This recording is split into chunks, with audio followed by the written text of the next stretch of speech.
when it comes to getting the most out of batteries, there's a couple important strategies. Let's start with the initial charge. Yep. You buy a new battery, and a lot of people are like, I'll just plug it in and use it. What do you do? Not a good idea. Most of the batteries these days need to be conditioned in one shape or another. What I typically do is I'll plug the battery in, let it get to full charge, but then immediately take it out of the charger and run it in that camera or whatever device it is. And the important thing is to let it run all the way out until it dies. A lot of these batteries, you're sort of going to limit their overall lifespan and capacity by continually charging them when they're, say, 90% full or 100% full, or keeping the battery on the actual charger itself. It's a good idea in any battery, and I usually try to do this once a month, once every other month, is get it to full capacity and let it drain completely out until it dies. Yeah, now batteries have gotten smarter, so that advice may not be needed for every piece of electronic, but it's still not a bad idea. It used to be an absolute critical must. Manufacturers are trying to alleviate this, but I still find if I take it out of the package, I want to charge it up to full before I take it in the field because it's not very accurate.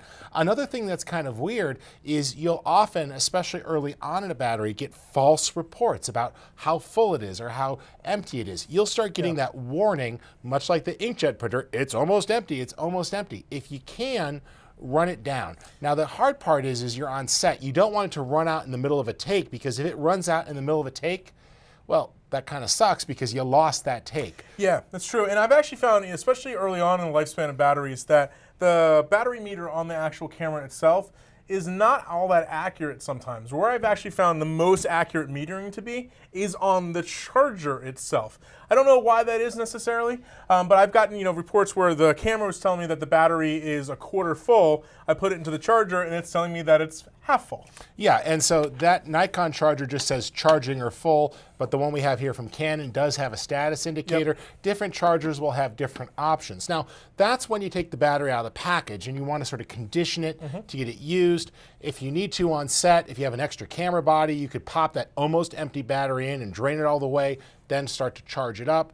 But when you're shooting, there are some important options you could change to get things right. Absolutely. For example, one of the things that a lot of people leave turned on is live view. And, oh, I want to see it. I want to be able to walk around on set and look at the back of that camera. I set this to power off with 1 minute of inactivity. I also do things like turn off the auto image review, so when I'm shooting stills or video, it doesn't keep popping the last shot up. Nothing says, especially if you're using an external monitor, that you have to even use the live view monitor. That's a good point, Rich, and I'll add one more thing to that, is that a lot of these cameras will actually turn off the whole camera, not just the live view function, but turn off the entire camera after a user-defined amount of time.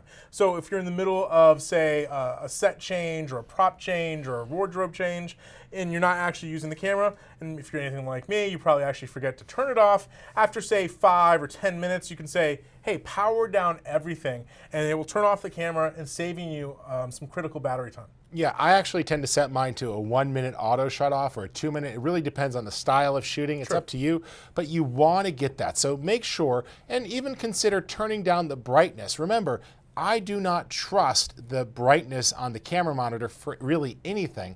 I'll set my brightness to about mid-level and then rely upon things like histograms or putting the footage on an external display. You want to just use that display on the camera minimally, because that's really the thing that sucks the most power. It does. I mean, there are some other minor things, sort of the top LCD, if you turn the light on, if you have a lens that has, IS or sort of VR image stabilization in it, that can suck a little bit of battery life. But you're absolutely right, Rich.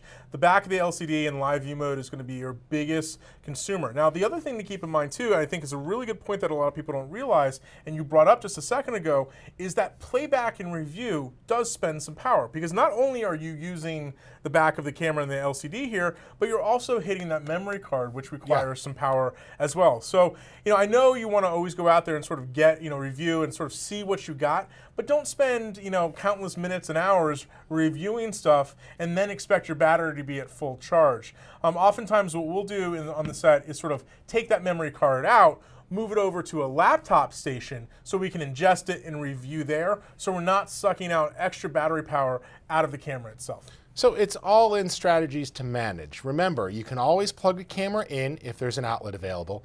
Make sure you have plenty of batteries charging and on hand to replace. and make some menu choices that are going to minimize just how much power is being used.